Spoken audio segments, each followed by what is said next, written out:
राजा निरंजन एक युवा राजा थे। उनके राज्य का विस्तार बड़ी तेजी से हो रहा था, लेकिन उन्हें एक अजीब समस्या का सामना करना पड़ रहा था। एक बहुत ही सुंदर स्त्री, बला की खूबसूरत, लेकिन वो सम्मोहन में बड़ी कुशल थी। उसने न सिर्फ इस राज्य बल्कि कई राज्य में अपना जादू चला रखा था। सम्मोहित करके वो लोगों से कुछ भी काम करवाती थी। राज्य में चोरी, लूटपाट और खून आम बात हो गई थी। उस स्त्री का लेकिन अभी तक कोई पता नहीं लगा पाया था, ना ही ठीक से उसके बारे में कोई बता पा रहा था। आए दिन राजा के सामने कोई ना कोई याचना लेकर राजमहल आता था। राज्य में चर्चा थी उस स्त्री का अंतिम शिकार राजा होगा, क्योंकि राजा को सम्मोहित करके वो राज्य की रानी बनना चाहती है। तब से राजा की सुरक्षा भी और बढ़ा दी गई। एक दिन एक भाई अपनी बहन के साथ राजमहल में आया। दोनों की हालत बहुत खराब थी। भाई अपने बहन के माथे पर हाथ रख आया था। बहन घायल थी और वो जन्म से ही बोल नहीं पाती थी। राजमहल में उसे जाने नहीं दिया गया। सैनिकों ने उसे द्वार पर ही रोक लिया। राजा ने दूर से यह देखा और उन्हें पहले उपचार के लिए राजमहल के उपचार केंद्र में भेजा। गया राजा ने स्वयं उपचार केंद्र जाकर उन्हें देखा। भाई और बहन दोनों रो रहे थे। रोता हुआ भाई बोला कि मैंने बड़ी मुश्किल से इसके विवाह के लिए स्वर्ण आभूषण बनवाए थे, लेकिन वो सम्मोहिनी हमें सम्मोहित करके सारे आभूषण लेकर चली गई। मेरी बहन मुझसे ज्यादा सतर्क थी। इसने उसकी आंखों में ना देखा, इसलिए जब वो आभूषण छीन रही थी तब इन दोनों में छिना झपटी हुई और इसकी यह हालत हो गई। राजा ने उस लड़की की ओर देखा। मासूम सी लड़की सहमी सी बैठी थी। राजा ने उससे पूछा कि क्या तुमने उसे ठीक से देखा है? उसे पकड़ने में हमारा सहयोग कर सकती हो? उसका भाई बोला, सरकार यह जन्म से ही गूंगी है, बोल नहीं सकती। राजा ने उससे पूछा, क्या नाम है तुम्हारी बहन का? वो बोला, सरकार इसका नाम बाती है और मेरा मंगल है। राजा उस समय वहां से चला गया, लेकिन उस मासूम लड़की का चेहरा और रोना उसकी आंखों में घूमता रहा। सांझ को राजा फिर उपचार केंद्र गया। वो लड़की और उसका भाई जाने की तैयारी में। राजा ने उन्हें जाते देख बोला कि कहाँ जा रहे हैं? राजा अब उस लड़की बाती की आंखों में ही देख रहा था। बिल्कुल निर्दोष उसकी आंखें राजा के हृदय को चिर रही थी। राजा ने उनसे कहा कि आप दोनों राजमहल के मेहमान बनकर यही रहेंगे।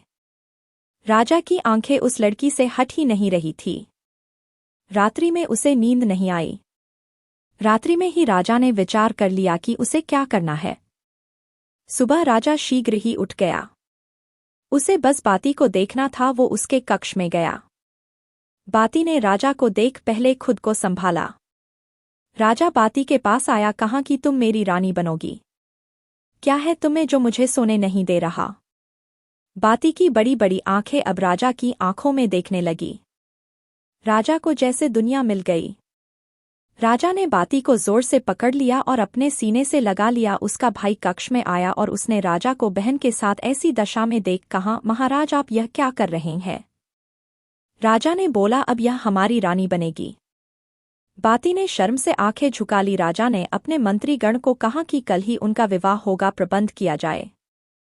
राजा के महामंत्री को खबर खुशी के साथ थोड़ी संकोची भी लगी। तभी अचानक द्वार पर एक लड़की बहुत रो रही थी। महामंत्री वहां गए। तब उन्हें पता चला कि वो लड़की भी बोल नहीं सकती।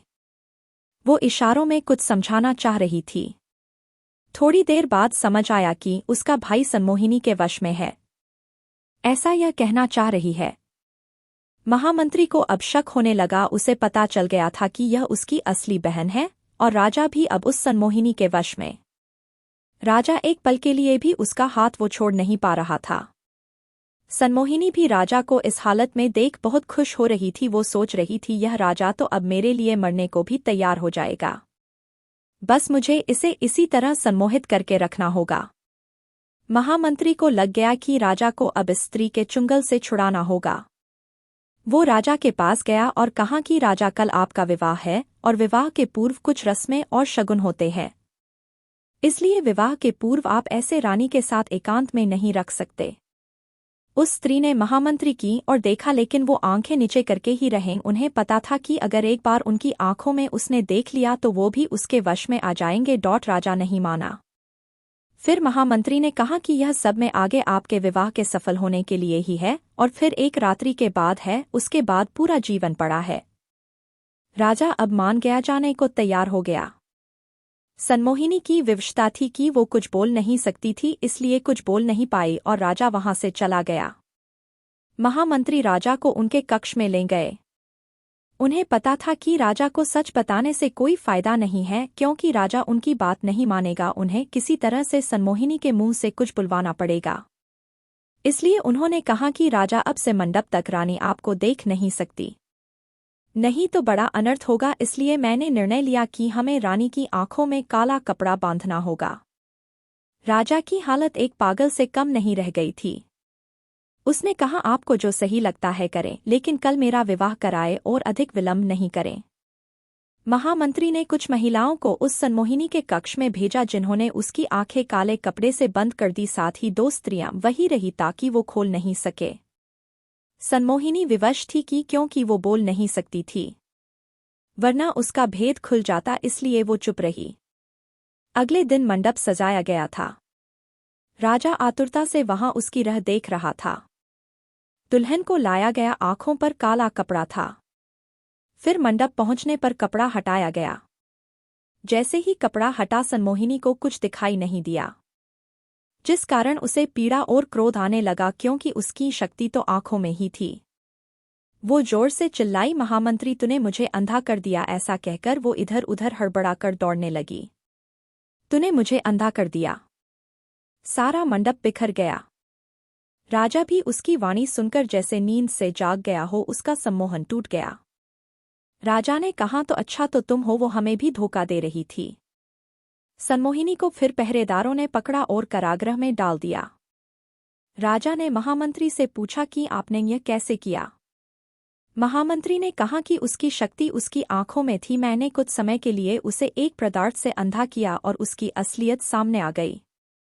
राजा ने उन दोनों भाई बहनों को धन्यवाद के साथ विदा किया और महामंत्री को भी उन्हें और राज्य को बचाने के लिए धन्यवाद दिया।